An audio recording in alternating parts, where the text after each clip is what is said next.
Session जो कि ਲੁਧਿਆਣਾ ਜ਼ਿਲ੍ਹੇ ਦੇ ਵਿੱਚ ਇੱਕ ਸੰਜੀਵਨੀ ਡਾਕਟਰਸ ਦਾ ਗਰੁੱਪ ਬਣਿਆ ਹੋਇਆ ਹੈ, ਜਿਹਦੇ ਵਿੱਚ ਕਿ ਮੇਜਰ ਪ੍ਰਾਈਵੇਟ ਹਸਪੀਟਲ ਜਿਵੇਂ ਕਿ ਆਪਣਾ CMC, DMC, ਫੋਰਟਿਸ ਜਾਂ ਹੋਰ ਕੋਈ ਐਕਸਪਰਟ ਹੈ ਜੋ ਕਿ ਪਿਛਲੇ 5-6 ਹਫ਼ਤਿਆਂ ਤੋਂ ਕੋਵਿਡ ਨਾਲ ਜਾਂ ਪਿਛਲੇ 2-3 ਮਹੀਨਿਆਂ ਤੋਂ ਕੋਵਿਡ ਮਹਾਮਾਰੀ ਦੇ ਲੋਕਾਂ ਦਾ ਇਲਾਜ ਕਰ ਰਹੇ ਨੇ ਅਤੇ ਉਹ ਐਕਸਪਰਟ ਇਸ ਫੀਲਡ ਦੇ ਹਨ।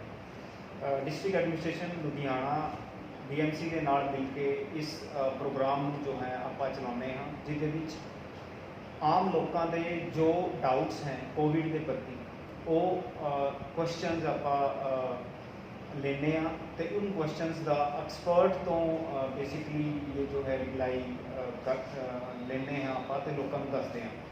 तुहाडा सारिਆਂ का बहुत ही स्वागत है इस प्रोग्राम के विच। तो डिस्ट्रिक्ट एडमिनिस्ट्रेशन की यही एक कोशिश है कि तुहानू टाइम पे इस बीमारी के बारे बुक इंफॉर्मेशन मिले तो तुहानू जो भी इसका इलाज है वो सही ढंग नाल हो। नंबर ऑफ बैड्स की गल आप करिए, डिस्ट्रिक्ट एडमिनिस्ट्रेशन लुधियाना तुहाडे नाल इहदे विच खड़िया होया है तो नंबर ऑफ बैड्स की availability more than 60% of the level 2 and level 3 beds district Ludhiana ਦੇ ਵਿੱਚ ਹੁਣ ਖਾਲੀ ਨੇ। ਐਂਡ ਮੈਂ ਤੁਹਾਨੂੰ ਖੁਸ਼ੀ ਦੇ ਨਾਲ ਦੱਸਣਾ ਚਾਹੁੰਦਾ ਕਿ CMC ਦੇ ਵਿੱਚ ਅੱਜ 50 ਬੈੱਡ ਜੋ ਹੈ CMC ਹਸਪੀਟਲ ਨੇ ਪਬਲਿਕ ਦੇ ਲਈ ਜਾਂ ਲੁਧਿਆਣਾ ਵਾਸੀਆਂ ਦੇ ਲਈ ਅੱਜ ਨਵੇਂ ਐਡ ਕਰ ਦਿੱਤੇ ਨੇ। ਕੱਲ ਅਪੋਲੋ ਦੇ ਵਿੱਚ 30 बैड होर ऐड आप कर रहे हैं तो नवे प्राइवेट हॉस्पिटल जो हैं वो ये इस मुहिम के आ रहे हैं तो इलाज देने के लिए। तो इस तो अलावा गौरमेंट सैक्टर के भी साड़ी जो गौरमेंट हॉस्पिटल है उन्होंने भी आप अपग्रेड कर रहे हैं, उन्होंने भी 2.5 लैवल का तो आपने बना दिता है तो लैवल 3 बनाने की कोशिश भी जारी है। इस तो अलावा गौरमेंट सैक्टर के 300 बैड्स और डिस्ट्रिक्ट एडमिनिस्ट्रेशन जो है गौरमेंट सैक्टर के आप ऐड कर रहे हैं। तो कहने का भाव ये है कि लुधियाना डिस्ट्रिक्ट के इस टाइम बैड की कोई कमी नहीं है। तो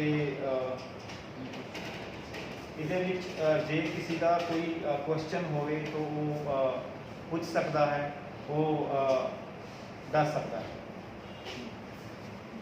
Now I request Dr. Bishop Mohan to clear any doubt, any question he has received. Dr. Bishop Mohan. Thank you. संजीवनी के सैकेंड पार्ट च मैं थोड़े सब का स्वागत करना।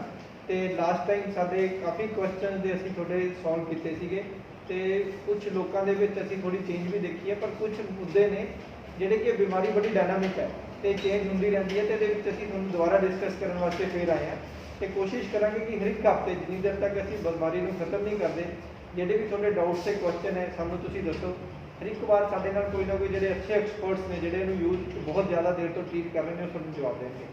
मेरी इस तो पहला कि तुहाडे क्वेश्चन दे असीं जवाब शुरू करिए, मेरी 2-3 तुहानूं पर्सनल रिक्वेस्ट है।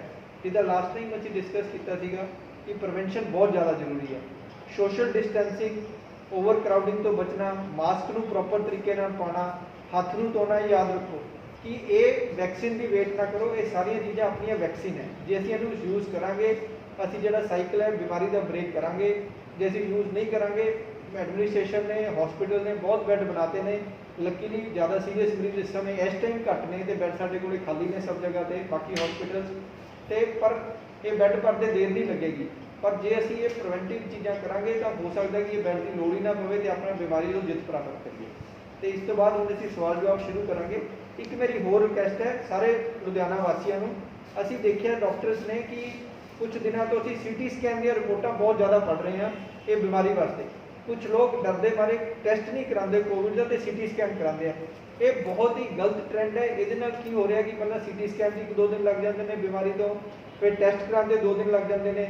जिन्नी देर तक बीमारी कन्फर्म नहीं होती उन्नी देर तक पेशेंट कुछ ट्रीटमेंट लैंदा है जिहदे कि नुकसान ज़्यादा है फायदे घट ने। तो जो बीमारी पता लग जाती है 6 दिन खराब हो जाते हैं तो वो ना कि बीमारी बाकी जगह पर फैलती है तो बीमारी काफ़ी अगे बढ़ जाती है। तो वो चैस्ट इन्वॉल्व हो जाती है तो मरीज साढ़े को काफ़ी सीरीयस हालत चाहते हैं। ये मैं कई एग्जाम्पल्स ने मैं उन्होंने नाम नहीं कोट कराँगा, पर मैंने सारे थोड़ा हाई रिक्वेस्ट है कि ਅਸੀਂ ਜਦੋਂ ਵੀ ਗਲਾ ਖਾਂਸੀ ਖਰਾਬ ਹੋਵੇ ਬੁਖਾਰ ਹੋਵੇ ਵੇਟ ਨਾ ਕਰੋ। ਸਿਵਲ ਹਸਪੀਟਲ ਦੀ ਹੈਲਪਲਾਈਨ ਹੈ, ਸਾਰੇ ਪ੍ਰਾਈਵੇਟ ਹਸਪੀਟਲ ਦੀ ਹੈਲਪਲਾਈਨ ਨੰਬਰ ਹੈਗੇ ਨੇ, ਤੁਸੀਂ ਉਹਨਾਂ ਨੂੰ ਕੰਟੈਕਟ ਕਰੋ। Early testing is more important. Prevention तो बाद अर्ली टेस्टिंग, जे ਅਸੀਂ अर्ली टेस्टिंग करके अपने टेस्ट डायग्नोसिस कर लांगे, पहले 48 आवर्स 72 आवर्स डायग्नोसिस हो जाएगा। 95 ਤੋਂ 97% ਜਿਹੜੇ ਪੇਸ਼ੈਂਟਸ ਨੇ ਉਹਨਾਂ ਨੂੰ ਹਸਪੀਟਲ ਆਉਣ ਦੀ ਲੋੜ ਨਹੀਂ ਪਏਗੀ। ਜੇ ਕਿ 2-3% ਹਸਪੀਟਲ ਆਉਂਦੇ ਵੀ ਨੇ ਤਾਂ ਉਹਨਾਂ ਦੀ ਡੈਥ ਰੇਟ ਜਿਹੜੀ ਹੈ ਬਹੁਤ ਹੀ ਰੇਅਰ ਹੋਏਗੀ। ਸੋ ਪਲੀਜ਼ ਮੇਰੀ ਬੇਨਤੀ ਹੈ ਕਿ ਦੋਨਾਂ ਚੀਜ਼ਾਂ ਦਾ ਧਿਆਨ ਰੱਖੋ। ਤੇ ਹੁਣ ਅਸੀਂ ਕੁਐਸਚਨ ਆਨਸਰ ਲੈ ਰਹੇ ਹਾਂ। ਮੇਰਾ ਪਹਿਲਾ ਕੁਐਸਚਨ ਡਾਕਟਰ ਮਹਾਜਨ ਵਾਸਤੇ ਆਇਆ ਹੈਗਾ।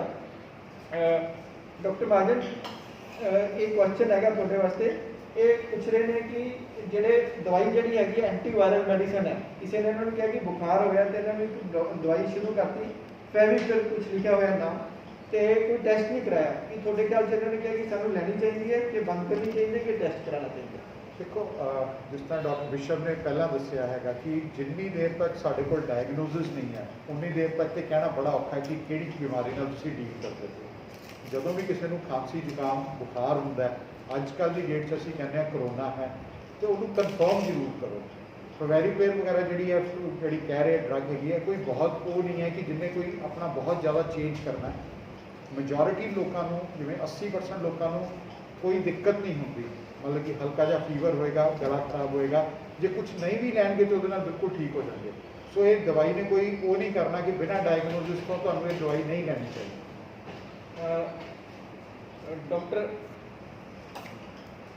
अमन, एक सवाल आया मिस्टर दीवान ने पूछा ਤੁਹਾਨੂੰ कि अजकल वैसे भी फ्लू कहते कि बड़ा कॉमन हैगा, तो ये कोई इस तरह के सिम्पटम्स है कि ਜਿਹੜੇ ਆਪਾਂ फ्लू ਨੂੰ डिफरेंशिएट करिए कि जो पहला ਦਾ वायरल डिजीज ਸੀਗਾ कि कोविड हैगा डिफरेंट हैगा, ਜਾਂ जिस तरह की प्रेवलेंस बीमारी लुधियाना ਵਿੱਚ फैली है कि सानू टेस्ट कराने ज़्यादा जरूरी है कि ਆਪਾਂ ਨੂੰ सिम्पटम ਤੇ डिपेंड करना चाहिए कि टेस्ट कराने जरूरी है। ਇਹਨਾਂ ਦਾ ਕੀ ਫਾਇਦਾ ਟੈਸਟ ਕਰਾਉਣ ਦਾ ਕਿ ਬਿਮਾਰੀ ਨਾ ਫੈਲੇ? ਮੋਸਟ ਕਾਮਨ ਸਿੰਪਟਮ ਜੋ ਅੱਜਕੱਲ ਆ ਰਿਹਾ ਹੈ ਪੇਸ਼ੈਂਟ ਦੇ ਵਿੱਚ ਰਾਈਨਾਈਟਿਸ, ਨਜ਼ਲਾ ਹੋਣਾ, ਗਲਾ ਦੁਖਣਾ ਔਰ ਫੀਵਰ। ਫੀਵਰ ਲੋਕ ਇਹਨੂੰ ਆਮ ਫੀਵਰ ਮੰਨ ਲੈਂਦੇ ਆ ਕਿ ਜੀ ਡੇਂਗੂ ਹੋ ਗਿਆ, ਟਾਈਫਾਇਡ ਹੋ ਗਿਆ। It is not like that. ਜੇ ਫੀਵਰ ਹੋ ਰਿਹਾ ਅੱਜ ਦੀ ਡੇਟ ਦੇ ਵਿੱਚ ਲੁਧਿਆਣਾ ਦੇ ਵਿੱਚ ਕੋਵਿਡ ਟੈਸਟਿੰਗ ਇਜ਼ ਮਸਟ। ਬਹੁਤ ਇੰਪੋਰਟੈਂਟ ਹੈ ਕੋਵਿਡ ਟੈਸਟਿੰਗ ਕਰਾਉਣੀ। ਫਸਟ ਜੇ ਪੋਜ਼ਿਟਿਵ ਆਉਂਦਾ ਫਿਰ ਆਪਾਂ ਕੋਵਿਡ ਟ੍ਰੀਟ ਕਰਾਂਗੇ, ਜੇ ਨੈਗੇਟਿਵ ਆਉਂਦਾ then we should think of something else. ਸਾਡੇ ਕੋਲ ਇਹੀ ਹੈ ਕਿ ਲੋਕ ਲੇਟ ਪਹੁੰਚ ਰਹੇ ਹੈ ਕਿਉਂਕਿ ਬੁਖਾਰ ਦੇ ਅਦਰ ਰੀਜ਼ਨਸ ਪਹਿਲਾਂ ਸਰਚ ਕਰ ਰਹੇ ਹੈ, ਤਾਂ ਇੰਨੀ ਦੇਰ ਦੇ ਵਿੱਚ ਬਿਮਾਰੀ ਅਗਲਾ ਪੜਾਅ ਸ਼ੁਰੂ ਹੋ ਜਾਂਦਾ ਹੈ, ਸਾਹ ਦੀ ਤਕਲੀਫ। ਤੇ ਇਹੀ ਸਭ ਤੋਂ ਵੱਡਾ ਰੀਜ਼ਨ ਹੈ ਕਿ ਆਪਾਂ ਲੋਕ ਲੇਟ ਸਾਡੇ ਕੋਲ ਪਹੁੰਚ ਰਹੇ ਹੈ। Early testing is very important in Covid. एक चीज़ मैं ऐड कराँगा, जे किसी को भी टेस्ट ते स्मैल जे ये लॉस हैगा वो 100% कोविड है। सो जे किसी को सुंघन की शक्ति चली गई है या टेस्ट चला गया वो 100% कोविड है। अपना कोविड टेस्ट कराओ, उन्होंने नॉर्मल फ्लू ना हो। सो सानू ये क्लीयर हो गया कि जो भी अजकल क्योंकि आप डिजीज़ की प्रेवलेंस देखते हैं और सब तो इंपॉर्टेंट चीज़ है कि डिजीज़ इन्फेक्शियस हैगा। और दूसरी अच्छी चीज़ ये है कि जो सानू डायग्नोसिस हो गया तो असीं घरे बैठे हाँ तो बीमारी हो सकता है सानू उन्ने सिम्पटम ना हो, लेकिन आप असीं अपने बजुर्गों वास्ते या बाकी लोगों वास्ते खतरा हो सकते हैं। सो इन्फेक्शियस डिजीज़ करके ਇਹਦਾ ਜਿਹੜਾ डायग्नोसिस है बड़ा सिंपल है। ਤੁਸੀਂ देखो स्वैब की बड़ी आसान तरीका है कि ਤੁਸੀਂ ਇੱਥੇ ਪਾਈ ਇੱਥੋਂ स्वैब ली सिर्फ 20 ਸੈਕਿੰਡ ਦੇ ਵਿੱਚ ਉਹ ਲੈ ਲੈਂਦੇ ਆ ਤੇ ਰਿਪੋਰਟ ਜਿਹੜੀ 8 ਘੰਟਿਆਂ ਤੋਂ 24 ਘੰਟੇ ਡਿਪੈਂਡਿੰਗ ਔਨ ਡਿਫਰੈਂਟ ਲੈਬਸ ਤੁਹਾਨੂੰ ਰਿਪੋਰਟ ਮਿਲ ਜਾਂਦੀ ਹੈ। ਉਹਦੇ ਨਾਲ ਤੁਸੀਂ ਆਪਣਾ ਵੀ ਬਚਾਓ ਕਰਦੇ ਤੇ ਬਾਕੀਆਂ ਦਾ ਵੀ ਕਰਦੇ। ਸੋ ਟੈਸਟ ਇਜ਼ ਵੈਰੀ ਇੰਪੋਰਟੈਂਟ। ਅਗਲਾ ਅਵਿਨਾਸ਼ ਸਰ ਦਾ ਜੋ ਕੁਐਸਚਨ ਹੈ ਉਹ ਮੈਂ ਖੁਦ ਹੀ ਜਵਾਬ ਦੇ ਦਿੰਦਾ। ਸਭ ਨੂੰ ਲੱਗ ਰਿਹਾ ਕਿ ਜਿਹੜਾ ਕੋਰੋਨਾ ਹੈਗਾ ਕਿ ਇਹ ਮਿਥ ਹੈ, ਇਹ ਰਿਐਲਿਟੀ ਨਹੀਂ ਹੈਗੀ। ਪਲੀਜ਼ इस तरह की चीज़ बहुत इंपॉर्टेंट है। हो सकता है कि किसी मीडिया के विच आई हो, सोशल मीडिया जिते बड़िया फेक न्यूज़ आदि ने। It's a reality brother. The reason is कि इट इज़ ऑलरेडी पैथोलॉजिकली ये डायग्नोसिस है। लोगों ने डेड बॉडी की ऑटोपसी तो बाद दसता कि वायरस ने बीमारी फैलाई है और बीमारी 95 तो बाद एसिम्पटोमैटिक होंगी है, पर जिन्हें भी सिम्पटम होंगे ने उन्होंने लंग्स में इन्वॉल्व कर सकती है, क्लॉट बना सकती है, काफ़ी बीमारियां होर बॉडी के पार्ट्स इन्वॉल्व कर सकती है। So it's a reality, it's not a myth. So इसनों आपां नूं एक्सैप्ट करना पेगा और जिहड़े प्रिवेंटिव ते जिहड़े डायग्नोस्टिक तरीके उन्होंने दसे ने उन्होंने फॉलो करना पेगा। सो प्लीज़ इनू अपने दिमाग च रखो कि रियलिटी है। Let's face it and let's win over this please. जो नेक्स्ट क्वेश्चन सुरजीत सिंह जी का आया हैगा, ये आया हैगा, ये संदीप सर इसका जवाब देंगे। ਇਹਨਾਂ ਦਾ ਹੈ ਕਿ ਜਿਹੜਾ ਹੋਮ ਕੁਆਰੰਟਾਈਨ ਦਾ ਪ੍ਰੋਸੈਸ ਹੈ, ਜੋ ਹੋਮ ਆਈਸੋਲੇਸ਼ਨ ਹੈ, ਕੁਆਰੰਟਾਈਨ ਨਹੀਂ ਹੈ, ਹੋਮ ਆਈਸੋਲੇਸ਼ਨ ਹੈ। ਆਈਸੋਲੇਸ਼ਨ ਦਾ ਮਤਲਬ ਇਹ ਹੁੰਦਾ ਹੈ ਕਿ ਤੁਸੀਂ ਏਸਿਮਟੋਮੈਟਿਕ ਹੋ, ਕੋਵਿਡ ਟੈਸਟ ਤੁਹਾਡਾ ਪੋਜ਼ਿਟਿਵ ਹੈਗਾ, ਪਰੰਤੂ ਤੁਹਾਨੂੰ ਹਸਪਤਾਲ 'ਚ ਦਾਖਲ ਹੋਣ ਦੀ ਲੋੜ ਨਹੀਂ। ਜੇ ਤੁਹਾਡੀ ਉਮਰ ਜ਼ਿਆਦਾ ਨਹੀਂ, ਤੁਹਾਨੂੰ ਸ਼ੂਗਰ ਜਾਂ ਬਲੱਡ ਪ੍ਰੈਸ਼ਰ ਜਾਂ ਹੋਰ ਸੀਰੀਅਸ ਬਿਮਾਰੀਆਂ ਨਹੀਂ, ਤਾਂ ਗਵਰਨਮੈਂਟ ਔਰ ਸਾਰੇ ਮੈਡੀਕਲ ਐਕਸਪਰਟ ਇਹ ਕਹਿੰਦੇ ਆ ਕਿ ਘਰ ਵਿੱਚ ਤੁਸੀਂ ਰਹੋ, ਉਹਨੇ ਦਿਨ ਰਹੋ ਫਿਕਸ ਟਾਈਮ ਤੇ ਆਪਣਾ ਉੱਥੇ ਟਰੀਟ ਹੋ, ਉੱਥੇ ਤੁਹਾਨੂੰ ਕੋਈ ਜ਼ਿਆਦਾ ਮੈਡੀਸਨ ਦੀ ਵੀ ਨਹੀਂ ਲੋੜ ਹੈਗੀ ਹੈ। ਪਰ ਜੇ ਤੁਹਾਨੂੰ ਰਿਸਕ ਫੈਕਟਰ ਹੈਗੇ ਨੇ, ਮੰਨ ਲਓ ਕਿਸੇ ਨੂੰ ਹਾਰਟ ਦੀ ਪ੍ਰੋਬਲਮ ਹੈ, ਕਿਸੇ ਨੂੰ ਲਿਵਰ ਦੀ ਹੈ, ਇਮਿਊਨੋਸਪ੍ਰੈਸੈਂਟ ਲੈ ਰਿਹਾ, ਉਹਨਾਂ ਨੂੰ ਹੋਮ ਆਈਸੋਲੇਸ਼ਨ, ਉਹਨੂੰ ਹਸਪੀਟਲਾਈਜੇਸ਼ਨ ਦੀ ਹੈ। ਪਰ ਹੋਮ ਆਈਸੋਲੇਸ਼ਨ ਦੇ ਪਹਿਲਾਂ ਲੋਕਾਂ ਦੇ ਮਨ ਵਿੱਚ ਕਾਫੀ ਦਿਮਾਗ ਵਿੱਚ ਸੀਗਾ ਕਿ ਬੜਾ ਕੰਪਲੈਕਸ ਪ੍ਰੋਸੀਜਰ ਹੈ, ਉਹਨੂੰ ਕਾਫੀ ਸਿੰਪਲੀਫਾਈ ਕਰਤਾ। ਮਿਸਟਰ ਸੰਦੀਪ ਜਿਹੜੇ ਸਾਡੇ ਏਡੀਸੀ ਨੋਡਲ ਆਫਿਸਰ ਹੈ, ਉਹਦੇ ਬਾਰੇ ਜਾਣਕਾਰੀ ਦੇਣਗੇ। ਸੰਦੀਪ ਸਰ। मैं लोगों को ये दसना चाहना कि नाउ जो होम आइसोलेशन का जो प्रोसेस है वो बड़ा सिंपलीफाई कर देता है। एक वेबसाइट हैगा, प्लीज़ नोट डाउन कर लो, homeisolationpunjab.in, HOME home ISOLATION isolationpunjab.in। इस वैबसाइट ते जाके तुसी उत्थे अपने आप नूं होम आइसोलेशन दे लई रजिस्टर करा सकते हो। ਉਹਦੇ ਸਿੰਪਲ ਪ੍ਰੋਸੈਸ ਹੈਗਾ ਕਿ ਜੋ ਕਮਰਾ ਜਿਹਦੇ ਵਿੱਚ ਅਟੈਚਡ ਟੋਇਲਟ ਹੈਗਾ ਉਹ ਵੱਖਰਾ ਹੋਣਾ ਚਾਹੀਦਾ, ਉਸ ਦੀ ਤੁਸੀਂ ਵੀਡੀਓ ਅਪਲੋਡ ਕਰਨੀ ਹੈ। ਇੱਕ ਕੇਅਰ ਟੇਕਰ ਹੈ ਜੋ ਵੀਡੀਓ ਦੇ ਵਿੱਚ ਇਹ ਦੱਸੇਗਾ ਕਿ ਮੈਨੂੰ ਕੋਵਿਡ ਦੇ ਬਾਰੇ ਸਾਰੀ ਜਾਣਕਾਰੀ ਹੈ, ਸਾਰੇ ਹਸਪੀਟਲ ਦੇ ਬਾਰੇ ਮੈਨੂੰ ਪਤਾ ਹੈ, ਕੋਵਿਡ ਦੇ ਕੀ ਸਿੰਪਟਮ ਹੈ ਤੇ ਕਿਵੇਂ ਉਹ ਸਿੰਪਟਮ ਵਿਗੜਦੇ ਹੈ ਉਹਦੇ ਬਾਰੇ ਮੈਨੂੰ ਪਤਾ ਹੈ। 2 ਵੀਡੀਓ ਜੇ ਤੁਸੀਂ ਅਪਲੋਡ ਕਰ ਦਿਓਗੇ, ਉਹ ਵੀਡੀਓ ਅਪਲੋਡ ਕਰਨ ਤੋਂ ਬਾਅਦ ਤੁਹਾਨੂੰ ਇੱਕ ਜਾਏਗਾ ਕਿ ਇੱਕ ਟਾਈਮ ਸਲੋਟ ਆਏਗਾ ਪਰਟੀਕੂਲਰ ਹਸਪੀਟਲ ਦਾ ਕਿ ਤੁਸੀਂ ਉਸ ਹਸਪੀਟਲ ਦੇ ਟਾਈਮ ਸਲੋਟ ਦੇ ਵਿੱਚ ਜਾ ਕੇ ਉੱਥੇ ਚੈੱਕ ਕਰਾਓ, ਉੱਥੇ ਤੁਹਾਡਾ ਉਹ ਤੁਹਾਨੂੰ ਸਰਟੀਫਾਈ ਕਰ ਦੇਗਾ ਤੇ ਤੁਸੀਂ ਆਰਾਮ ਨਾਲ ਆਪਣੇ ਘਰ ਰਹੋ। ये प्रोसेस जो है पूरा का पूरा सिंप्लीफाई हम लोगों ने कर दिया है, बिल्कुल इसमें कोई दिक्कत नहीं है। जैसे ही आपने कहीं नहीं जाना, आपने घर बैठे ही होम आइसोलेशन का प्रोसेस जो है वो आप अपने घर बैठे ही कर सकते हो। केवल एक बार डॉक्टर के पास जाना है और चेक कराना है। हम नेक्स्ट स्टेप एक और ले रहे हैं इसमें। अभी वो हमारा प्रोग्राम जो है अभी बन रहा है, डिज़ाइन स्टेज में है। इसमें जब आप सैंपल देने जाओगे, जिस भी लैब में आप सैंपल देने जाओगे, वहीं से आपको डॉक्टर सर्टिफाई करके देगा कि आपके सिम्टम नहीं है। यदि आपको पॉजिटिव आता है तो आप वो दोनों वीडियो अपलोड करके हमारी साइट पे हम आपको आपके मोबाइल पे मैसेज भेज के ही अप्रूव करा देंगे कि आप अब 14 दिन के लिए अपने होम क्वारंटाइन में रहो। So we are streamlining this process. कुछ तो हो गया है, कुछ और कर लेंगे। Thank you. Thank you Sandeep sir. ਕਿਉਂਕਿ ਬੇਸਿਕਲੀ ਹੋਮ ਆਈਸੋਲੇਸ਼ਨ ਅਸੀਂ ਸਾਰੇ ਡਾਕਟਰ ਦਾ ਮੰਨਣਾ ਹੈ ਕਿ ਵਾਇਰਸ ਹੈ, ਜਿਨ੍ਹਾਂ ਨੂੰ ਸਿੰਪਟਮ ਜ਼ਿਆਦਾ ਨਹੀਂ ਹੈ, ਘਰੇ ਜਾ ਕੇ ਜ਼ਿਆਦਾ ਰਿਕਵਰੀ ਹੁੰਦੀ ਹੈ, ਰੈਸਟ ਰਿਕਵਰੀ ਹੈਗੀ ਹੈ। ਪਰ ਇਹ ਵੀ ਯਾਦ ਰੱਖੋ ਕਿ ਟੈਸਟ ਕਰਾ ਲਿਆ, ਤੁਹਾਨੂੰ ਪਤਾ ਲੱਗ ਗਿਆ ਤਾਂ ਬਿਮਾਰੀ ਫੈਲੇਗੀ। ਇੱਕ ਕੁਐਸਚਨ ਉਸ ਤੋਂ ਬਾਅਦ ਆਇਆ ਹੈਗਾ ਕਿ ਕਰੋਨਾ ਦਾ ਕੋਈ ਟ੍ਰੀਟਮੈਂਟ ਹੈ ਜਾਂ ਨਹੀਂ ਹੈ। ਕੁਝ ਲੋਕ ਕਹਿੰਦੇ ਕਿ ਕਰੋਨਾ ਦਾ ਟ੍ਰੀਟਮੈਂਟ ਹੀ ਨਹੀਂ, ਤੁਸੀਂ ਇੱਦਾਂ ਹੀ ਹਸਪਤਾਲ ਵਿੱਚ ਦਾਖਲ ਹੋਣਾ, ਜੇ ਟ੍ਰੀਟਮੈਂਟ ਨਹੀਂ। ਪਰ ਦੋਸਤੋ, ਜੇ ਕਿਸੇ ਬਿਮਾਰੀ ਦਾ ਕਰੋਨਾ ਵਾਇਰਸ ਹੈ ਤੇ ਇਹਦੇ ਕਈ ਮੈਨੀਫੈਸਟੇਸ਼ਨ ਹੈ, ਜਿੱਦਾਂ ਮੈਂ ਤੁਹਾਨੂੰ ਦੱਸਿਆ ਕਿ ਮਲਟੀ ਆਰਗਨਸ ਨੂੰ ਇਨਵੋਲਵ ਕਰਦਾ ਹੈ। ਜੇ ਇਹਦਾ ਟ੍ਰੀਟਮੈਂਟ ਸਟ੍ਰੈਟਜੀ ਨਾ ਹੁੰਦੀਆਂ ਤਾਂ ਸੋਚੋ ਇਟਲੀ ਦੇ ਵਿੱਚ 20% ਤੋਂ ਜ਼ਿਆਦਾ ਡੈਥ ਰੇਟ ਸੀ, ਜਿਹੜੀ ਕਿ ਹੁਣ ਇਹ ਨੌਲੇਜ बढ़ते ਨੌਲੇਜ बढ़ਦੀ ਰਹੀ ਬਿਮਾਰੀ ਬਾਰੇ, ਇਲਾਜ ਇਹਦੇ ਆਉਂਦੇ ਰਹੇ ਤੇ ਜਿਹੜੀ ਡੈਥ ਰੇਟ ਹੈ ਉਹ 2 ਜਾਂ 3% ਰਹਿ ਗਈ ਹੈ ਇੰਡੀਆ ਦੇ ਵਿੱਚ। ਤੇ ਜੇ ਅਸੀਂ ਇੱਦਾਂ ਹੀ ਇਹਨੂੰ ਅੱਗੇ ਵਧਦੇ ਰਹੇ ਤਾਂ ਸਾਡੇ ਇੱਕ ਚੈਲੰਜ ਅਸੀਂ ਲਿੱਤੀ ਹੈ ਇੰਡੀਆ ਨੇ ਕਿ ਇਹਨੂੰ ਅਸੀਂ 1% ਤੋਂ ਘੱਟ ਕਰਾਂਗੇ। ਸੋ ਜੇ ਟ੍ਰੀਟਮੈਂਟ ਨਾ ਹੁੰਦਾ ਤਾਂ ਇਹ ਬਿਮਾਰੀ ਦਾ ਇਲਾਜ 18% ਤੋਂ 2% ਕਿੱਦਾਂ ਹੋ ਜਾਣਾ ਸੀਗਾ। ਸੋ ਇਹ ਗੱਲ ਨੂੰ ਬਿਲਕੁਲ ਧਿਆਨ 'ਚ ਰੱਖੋ ਕਿ ਇਸ ਬਿਮਾਰੀ ਦਾ ਇਲਾਜ ਹੈ। ਜੇ ਡਾਇਗਨੋਸਿਸ ਹੋ ਜਾਂਦਾ ਹੈ, ਬਿਮਾਰੀ ਅੱਗੇ ਵੀ ਵੱਧ ਜਾਂਦੀ ਹੈ, ਤਾਂ ਹੁਣ ਕਈ ਨਵੀਆਂ ਚੀਜ਼ਾਂ ਆ ਗਈਆਂ ਜਿਹਨੂੰ ਅਸੀਂ ਇਹਨਾਂ ਨੂੰ ਪੇਸ਼ੈਂਟ ਨੂੰ ਬਚਾ ਸਕਦੇ ਹਾਂ। ਤਾਂ ਉਹਦੇ ਬਾਰੇ ਡਾਕਟਰ ਅਮਨ ਨੇ ਜੋ ਸਿਵਲ ਹਸਪੀਟਲ ਬਹੁਤ ਐਕਟਿਵਲੀ ਟ੍ਰੀਟ ਕਰ ਰਹੇ ਨੇ ਪੇਸ਼ੈਂਟ, ਉਹਦੇ ਬਾਰੇ ਕੁਝ ਜਿਹੜੀ ਇੰਪੋਰਟੈਂਟ ਟ੍ਰੀਟਮੈਂਟ ਇਹਨਾਂ ਨੇ ਸ਼ੁਰੂ ਕੀਤਾ ਹੈ ਉਹਦੇ ਬਾਰੇ ਦੱਸਣਗੇ। ਇਹਦਾ ਕੁਐਸਚਨ ਸੀ ਕੋਵਿਡ ਦਾ ਟ੍ਰੀਟਮੈਂਟ। देखो इन 90 अपन देखिए बहुत सारे पेशेंट्स आर एसिम्प्टोमेटिक, उन्होंने कोई सिम्टम नहीं होंगे। फर्दर आता है माइल्ड, हल्का खंघ जुकाम, वो they can treat at home, कोई गल नहीं है। इफ़ द सिम्टम्स इंक्रीजेस, किसी को कॉन्टीन्यूस फीवर हो रहा है बहुत ज़्यादा हाई ग्रेड या साह लैन तकलीफ हो रही है, इसका पूरा इलाज है 100%। सारे पेशेंट जो टाइमली रिपोर्ट करते हैं वो ठीक होकर जाते हैं। सिविल हॉस्पिटल के हम असी NIV फैसिलिटी स्टार्ट कर दी है, नॉन इनवेजिव वेंटिलेशन, HFNO अगली एडवांस मशीन है, ਉਹਦੇ ਉੱਪਰ ਕੁਝ ਦਿਨ ਪੇਸ਼ੈਂਟ ਨੂੰ ਰੱਖ ਕੇ ਟ੍ਰੀਟਮੈਂਟ ਦੇਈਦਾ ਹੈ। ਕਾਫੀ serious pneumonia, severe pneumonia cases ਵੀ ਰਿਵਰਸਲੀ ਬੜਾ ਅੱਛਾ ਰਿਵਰਸਲ ਨਾਲ ਠੀਕ ਹੋ ਰਿਹਾ ਹੈ, ਠੀਕ ਹੋ ਕੇ ਸਾਰੇ ਪੇਸ਼ੈਂਟ ਘਟ ਜਾ ਰਹੇ ਹੈ। ਮੋਰਟੈਲਿਟੀ ਇਜ਼ ਵੈਰੀ ਲੈਸ। ਸਿਰਫ ਉਹ ਪੇਸ਼ੈਂਟ ਹੀ ਸਾਡੇ ਕੋਲ ਖਰਾਬ ਹੋ ਰਿਹਾ ਹੈ ਜਾਂ ਉਹਨਾਂ ਦੀ ਡੈਥ ਹੋ ਰਹੀ ਹੈ ਜਿਹੜੇ ਬਹੁਤ ਜ਼ਿਆਦਾ ਲੇਟ ਰਿਪੋਰਟ ਕਰਦੇ ਹੈ। ਜਦੋਂ ਨਮੂਨੀਆ ਬਹੁਤ ਐਡਵਾਂਸ ਹੋ ਜਾਂਦਾ ਹੈ, ਮਲਟੀ ਆਰਗਨ ਫੇਲੀਅਰ ਹੋ ਜਾਂਦਾ ਹੈ, ਲੇਟ ਰਿਪੋਰਟਿੰਗ ਕਰਕੇ ਹੀ ਡੈਥ ਹੁੰਦੀ ਹੈ। ਟਾਈਮਲੀ ਰਿਪੋਰਟਿੰਗ ਜਦੋਂ ਕਿਸੇ ਵੀ ਹਸਪੀਟਲ ਵਿੱਚ ਪੇਸ਼ੈਂਟ ਕਰਦਾ ਹੈ ਉਹ ਸਾਰੇ 100% ਠੀਕ ਹੋ ਕੇ ਜਾ ਰਹੇ ਹੈ। ਥੈਂਕ ਯੂ ਅਮਨ ਜੀ, ਕਿਉਂਕਿ ਇਹ ਬਹੁਤ ਇੰਪੋਰਟੈਂਟ ਹੈ ਲੋਕਾਂ ਦੇ ਮਨ ਵਿੱਚ। ਜਦੋਂ ਉਹਨਾਂ ਨੂੰ ਲੱਗਦਾ ਵੀ ਕੋਵਿਡ ਹੋ ਗਿਆ, ਉਹਨੂੰ ਲੱਗਦਾ ਤਾਂ ਲਾਲ ਬਿਮਾਰੀ ਹੋ ਗਈ ਹੈ ਤਾਂ 100% ਹੈ, ਉਹ ਬਿਲਕੁਲ ਨਹੀਂ ਹੈ ਬ੍ਰਦਰ।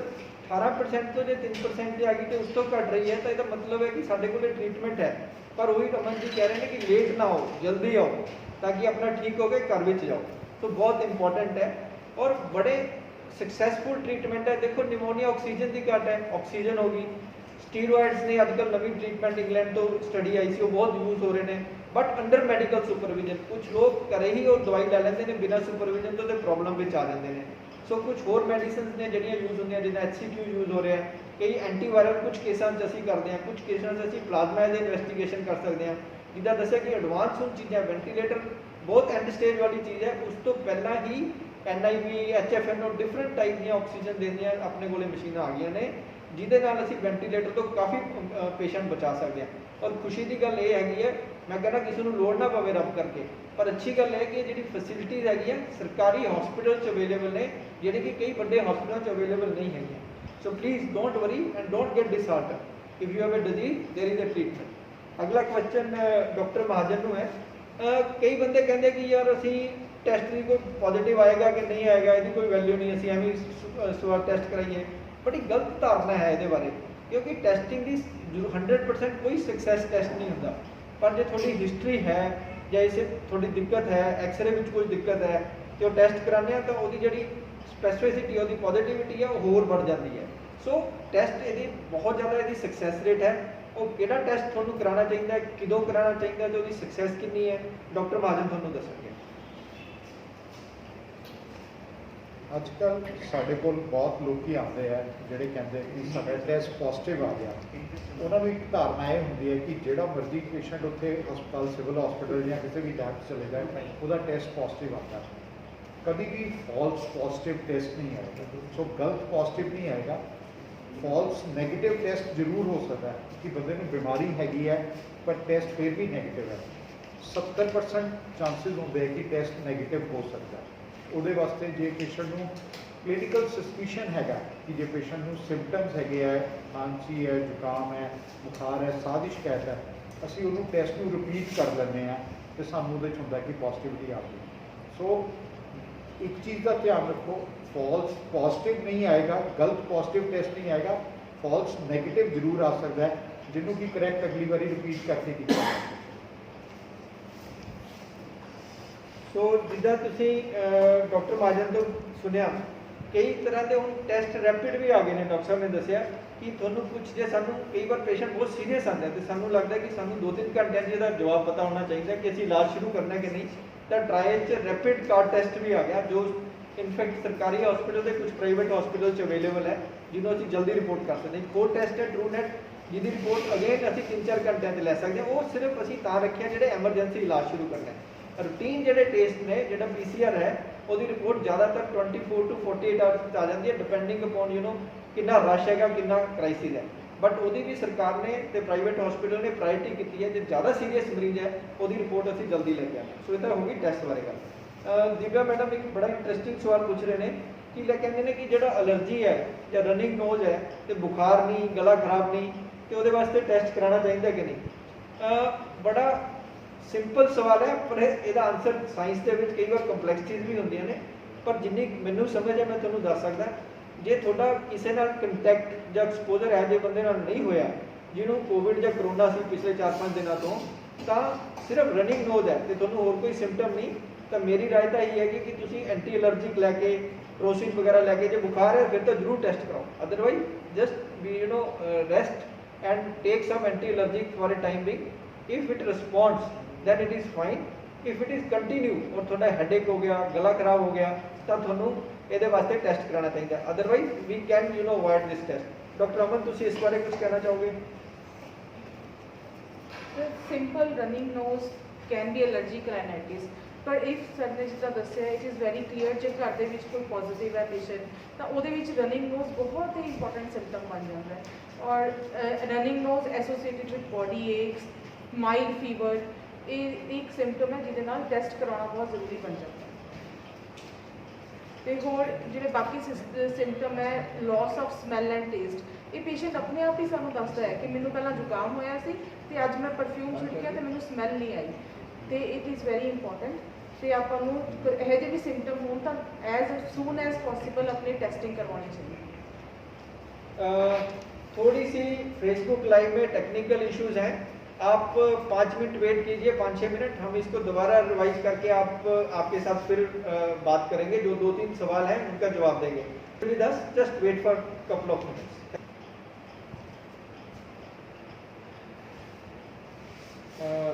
सॉरी आपको इंटरप्शन हुई। इस बीच हमारे पास 2-3 क्वेश्चन और आए, तो आप हमारे साथ जुड़े हुए हैं तो हम आप इसका जवाब देंगे। एक मैम खुशी है, उनका क्वेश्चन था, इसके बारे में कि जो सैचुरेशन है, ऑक्सीजन सैचुरेशन है, जो पल्स ऑक्सीमीट्री लोग यूज़ करते हैं, उसका क्या फ़ायदा है, और जिनको माइल्ड सिम्टम होते हैं कब वो समझे कि ये खतरे वाली घंटी है कि हमें वही अस्पताल में जाना चाहिए जो अपने डॉक्टर से करना चाहिए। जो माइल्ड आइसोलेशन घर में रह रहे हैं, जिनको कोविड पॉजिटिव है, तो वो ऐसी कौन सी खतरनाक सैचुरेशन है, कौन से सिम्टम हैं जब हमें अपने डॉक्टर से राब्ता कायम करना चाहिए। डॉक्टर महाजन। जो भी होम आइसोलेशन में हम बाकी चीज़ों के अलावा जो कुछ सिम्टम्स पहले तो कहते हैं कि अगर आपको सांस चढ़ रहा है, छाती में भारापन हो रहा है, और अगर आपकी उंगलियों और होंठों पे नीलापन आ रहा है, तो आपने इमीडिएटली डॉक्टर के पास जाना है। मॉनिटरिंग में हम कहते हैं कि आपने एक पल्स ऑक्सीमीटर के साथ अपनी ऑक्सीजन सैचुरेशन मेजर करनी है। जो भी आपकी ऑक्सीजन सैचुरेशन है रेस्ट पे बैठे हुए 95 से ऊपर होनी चाहिए, जिसमें कहते हैं 95% तो उत्ते होनी चाहिए। उस तो बाद अपना 6 मिनट चलो, 6 मिनट से चलन तो बाद भी ਤੁਹਾਡੀ 95% ਤੋਂ ਘੱਟ ਨਹੀਂ ਆਉਣੀ ਚਾਹੀਦੀ। ਸਾਡੇ ਕੋਲ ਕਈ ਵਾਰੀ ਪੇਸ਼ੈਂਟਸ ਆਉਂਦੇ ਆ ਕਿ ਜਿਹੜੇ ਸਾਨੂੰ ਫੋਨ ਕਰਦੇ ਆ ਕਿ ਬਈ ਡਾਕਟਰ ਸਾਹਿਬ ਮੇਰੀ ਸੈਚੁਰੇਸ਼ਨ 90 ਤੋਂ ਘੱਟ ਗਈ ਹੈ। ਸੋ ਇਹ ਇੱਕ ਵਾਰਨਿੰਗ ਸਾਈਨ ਹੈ। ਹੋ ਸਕਦਾ ਹੈ ਕਿ ਤੁਹਾਨੂੰ ਇਮੀਡੀਏਟਲੀ ਜਦੋਂ ਤੁਸੀਂ ਡਾਇਗਨੋਜ਼ ਹੋਏ ਸੀਗੇ ਉਦੋਂ ਤੁਹਾਡੇ ਫੇਫੜੇ ਇਨਵੋਲਵ ਨਹੀਂ ਸੀਗੇ, ਜਿਹੜੇ ਕਿ ਗ੍ਰੈਜੂਅਲੀ ਵਰਸਨ ਹੋ ਰਹੇ ਹੈ। ਸੋ ਇਸੇ ਕਰਕੇ ਇਹ ਚੀਜ਼ਾਂ ਮੋਨੀਟਰਿੰਗ ਵਾਸਤੇ ਘਰ ਕਹੀਆਂ ਜਾਂਦੀਆਂ ਕਿ ਆਪਣੀ ਸੈਚੁਰੇਸ਼ਨ ਮੋਨੀਟਰ ਕਰਦੇ ਰਹੋ। ਸੋ ਜਦੋਂ ਵੀ 95 ਤੋਂ ਘਟਦੀ ਹੈ ਇਮੀਡੀਏਟਲੀ ਡਾਕਟਰ ਨੂੰ ਕੰਟੈਕਟ ਕਰੋ। 90 ਤੋਂ ਜਦੋਂ ਘਟ ਜਾਂਦੀ ਹੈ ਅਸੀਂ ਕਹਿੰਦੇ ਹਾਂ ਕਿ ਪੇਸ਼ੈਂਟ ਸੀਵੀਅਰ ਫਾਰਮ 'ਚ ਹੈਗਾ। ਸੋ ਪੇਸ਼ੈਂਟ ਨੂੰ ਇਮੀਡੀਏਟਲੀ ਆਕਸੀਜਨ ਦੀ ਲੋੜ ਹੈਗੀ ਹੈ। ਬੜੀ ਵਾਰੀ ਲੋਕੀ ਦੇਖਦੇ ਆ ਕਿ 70-75% ਤੇ ਆਉਂਦੇ ਆ, ਉਦੋਂ ਤੱਕ ਡਿਜ਼ੀਜ਼ ਇਹਦਾ ਮਤਲਬ ਕਿ ਕਾਫੀ ਜ਼ਿਆਦਾ ਐਡਵਾਂਸ ਸਟੇਜ ਤੇ ਪਹੁੰਚ ਚੁੱਕੀ ਹੈ, ਤੇ ਉਦੋਂ ਫਿਰ ਉਹਨਾਂ ਹੀ ਇਲਾਜ ਕਰਨਾ ਔਖਾ ਹੋ ਜਾਂਦਾ ਹੈ। ਸੋ 95% ਦੀ ਇੱਕ ਵੈਲਿਊ ਯਾਦ ਰੱਖੋ। ਰੈਸਟ ਤੇ 6 ਮਿੰਟ ਵਾਕ ਤੋਂ ਬਾਅਦ ਜੇ ਤੁਹਾਡੀ ਇਹ ਇਸ ਤੋਂ ਘਟਦੀ ਹੈ ਇਮੀਡੀਏਟਲੀ ਆਪਣੇ ਡਾਕਟਰ ਨਾਲ ਕੰਟੈਕਟ ਕਰੋ। ये बहुत इम्पॉर्टेंट है क्योंकि जो ये डिजीज़ है इसको बेसिकली जो सैचुरेशन है इसका बड़ा इंपॉर्टेंट सिम्टम है। पहला अस तो पहला हो सकता है कि किसी ने सैचुरेशन बारे आम पब्लिक को नहीं पता होगा, पर हम तुसीं देखिया कि जगह जगह लोगों ने पल्स ऑक्सीमीटर खरीद ले, सैचुरेशन देख रहे हैं। सो ये दो बड़ी इंपॉर्टेंट चीज़ें हैं। एक तो क्वालिटी ऑफ पल्स ऑक्सीमीटर हमेशा जो लैन तो पहले चेक करो, 2 बंदे ने लगा के नॉर्मल बंदे से कि उसकी सैचुरेशन 98 या उस तो ऊपर है, जो है तो पेशेंट नॉर्मल सी, तो मतलब मशीन ठीक है। कई बार की होंगे कि मशीन खराब हो गई तो तुम वो डर के मारे दौड़ो, ये भी बड़ी इंपॉर्टेंट चीज़ है। सो मशीन की एक्यूरेसी बहुत चेक करो। दूसरी चीज़ जो डॉक्टर महाजन सर कह रहे हैं कि ये बीमारी बड़ी अनयूजुअल है, जैसे किसी ने इसको मिथी बता दिया था कि ये बीमारी, इसको हैप्पी हाइपोक्सिया सिंड्रोम बोलते हैं। हैप्पी हाइपोक्सिया मीन ऑक्सीजन की घाट, हैप्पी मीन कि उन्होंने इन्ने सिम्टम नहीं हो रहे पर वो सैचुरेशन घट रही है। देखिया ये है कि जो सैचुरेशन 90 तो जो घट जाती है उन्होंने सीवियर डिजीज़ कहते हैं।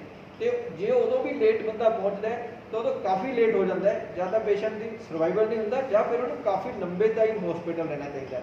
So always look at your saturation. जो पेशेंट माइल्डली पॉजिटिव है तो करे पल्स ऑक्सीमीट्री है, अगर 95 तो घट गई तो चलन फिरन तो बाद होर घट गई या सिम्टम ने जो डॉक्टर साहब ने दसिया, इमीडिएटली कंटैक्ट योर डॉक्टर और rush to nearby emergency please. और एक चीज़ मैं डॉक्टर अमन जो सिविल हॉस्पिटल तो ने मैं ते संदीप जी जो देख रहे हैं, एक बहुत पॉजिटिव फीडबैक आया इन्हों का कि जड़ियाँ सिविल हॉस्पिटल दी हम पिछे जो सर्विसेज ने तो इक्विपमेंट तो इंफ्रास्ट्रक्चर है काफ़ी बढ़िया है। ये मैडम खुशी का ही फीडबैक है। ਤੇ ਇਹਨਾਂ ਨੂੰ ਕਾਫੀ ਅੱਛੀ ਲੱਗੀਆਂ। परंतु एक उन्होंने चीज़ है जो मैं संदीप जी को कहांगा कि ज़्यादा ध्यान रखें कि वो कहते कि थोड़ी सफाई ते क्लीनीनेस आस पास थोड़ी घट है, तो वो मैंने नोट कर रहे हैं कि असीं इन्हों विदिन 24 आवर्स जी इहदी सफाई है वो बढ़िया करके दिखावांगे। तो जो असीं नैक्सट टाइम मिलांगे तो हो सकता है कि सानूं सफाई बारे भी पॉजिटिव फीडबैक मिले। एक लास्ट सवाल अनिल सर का है, उन्होंने कहा कि बच्चों को कोविड हो सकता है। अनिल सर बिल्कुल हो सकता है, क्योंकि जी बीमारी है एक्सपोजर से है, नो डाउट कि बच्चों की रिकवरी यंग अडल्ट नालों बहुत ज़्यादा होंगी है। तो जो मैं थोड़ा दसिया जी जिन्होंने कोमॉर्बिडिटी है उन्होंने रिस्क ज़्यादा होंगे, बच्चों की रिकवरी बहुत ज़्यादा होंगी है। पर एक ये सोचना कि इन्होंने बीमारी नहीं होंगी, एक गलत है। जो उन्होंने एक्सपोजर हो गया तो उन्होंने चांसिस हैं, तो जो सिम्पटम जिदा डॉक्टर अमन तो डॉक्टर महाजन ने दसिया सी, उन्होंने भी बच्चों को भी टेस्टिंग की लोड़ है, क्योंकि बच्चे तक घट उन्होंने इम्यूनिटी ज़्यादा स्ट्रोंग है, पर उन्होंने तो जो उन्होंने ग्रैंड पेरेंट्स है उस तो उन्होंने इन्फेक्शन हो सकती है। So we should be very careful. Okay, मैनू मैंने इन्होंने पूछा बहुत इंपॉर्टेंट जोड़ा हो सकता है कि साथों भी नहीं दसिया गया लास्ट टाइम क्वेश्चन कि how can people stay positive mentally, very important. इसके दो पहलू ने, इसका जवाब शायद मैं दे सकता कि जो हैप्पीनेस है इसमें, जब मेंटल स्ट्रेंथ है बहुत ज़्यादा इंपॉर्टेंट है। एक तो जोड़े कोविड के पेशेंट है उन्होंने वास्ते, एक जोड़े उन्होंने रिलेटिव है उन्होंने वास्ते, तीसरे हैल्थ केयर वर्कर्स क्योंकि वो भी पूरे स्ट्रेस ने।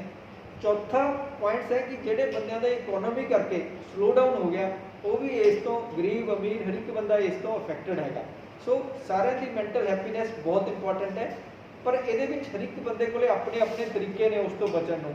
कुछ लोग इसनों जे एक्सैप्ट करिए कि किसी के हाथ च नहीं थी बीमारी, किद्दां आई किद्दां जाएगी जरूर है, कितना फेज है, यदि एक्सैप्टेंस जरूरी है। मैं नहीं कहना आसान है पर इसको करना मुश्किल है, पर फिर भी अपन किते तो अपने आप को कंप्रोमाइज़ करना पेगा, इनू एक्सैप्ट करना पेगा डिजीज़। जोड़े कोविड के पेशेंट है उन्होंने कदे सोचना नहीं चाहिए जिदा पहला किसी ने कहा कि कोविड इलाज है, कोविड भाई इलाज वाली है।